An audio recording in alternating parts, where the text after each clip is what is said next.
Hello and welcome to Nugget's Dungeon Terrain. This is the second in the new series where I'm building some modular fantasy terrain. This time it's inspired by that app game Warriors of Waterdeep and the levels that relate to the Underdark. I like the way that these have some glowing inserts in them and the effects of the crystals, so I'm going to try and copy that onto some tiles.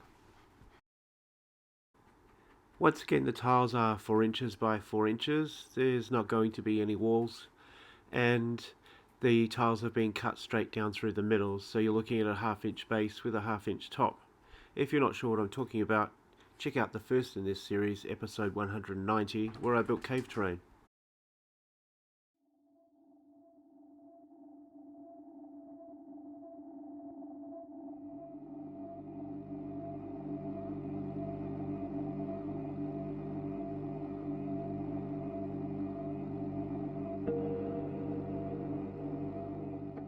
This tile section is going to have a cutaway area, but all of the cave areas are going to have, on some points, edges that come up quite close to the side.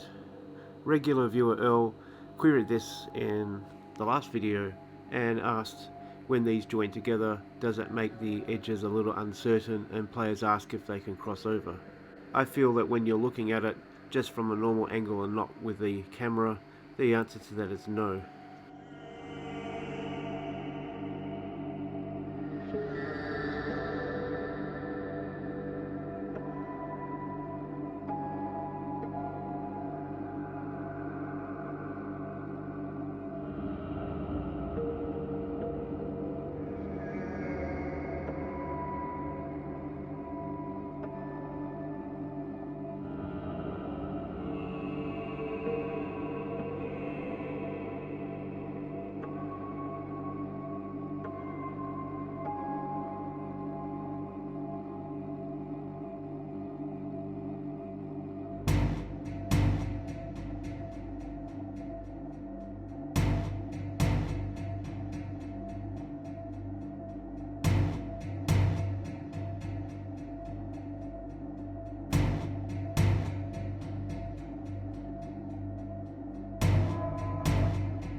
I think the last few shots are fairly self-explanatory, but if you're not sure what's happening here, I've created this crack and now I'm going to try and make it look a little bit more natural by roughing up the edges of the crack with some rock.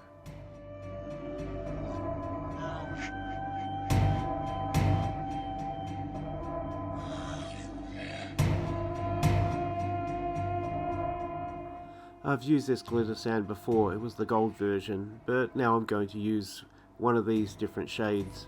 It just depends on which one I think matches the paint colour.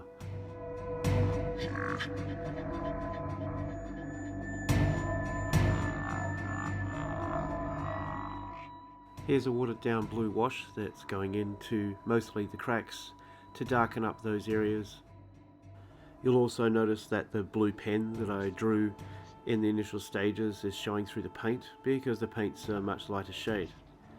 I'm going to experiment in this case with not trying to black out those areas, because I believe once I've washed and added the other colours, those dark blue lines will show through quite nicely, like a black line shows through on a cave section.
Here I'm building up some lighter shades around where the glowing rocks are. This will build up some source lighting.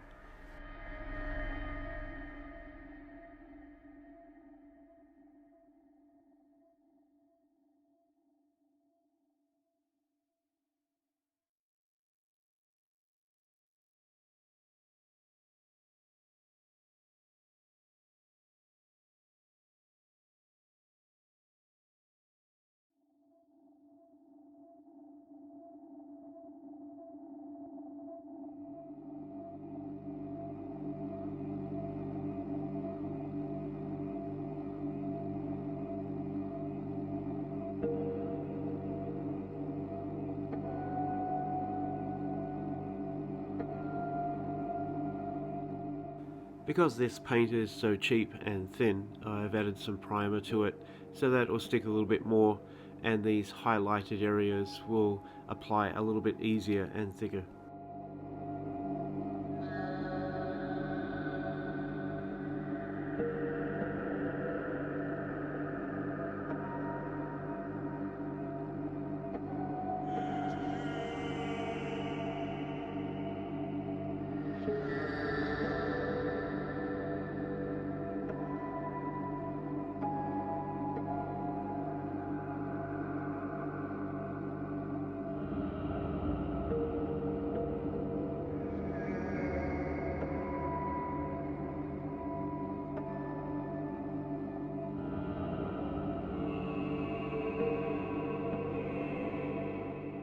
I then apply this even lighter colour in swirling organic shapes across the tile.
I used to fit one of my sets in one and sometimes two of these tubs. Now I've got two whole sets, just taking up the corner of one. So thank you for watching. There's a few more in this series to come, and hopefully I can get episode 192 out to you quite soon. I'll catch you then.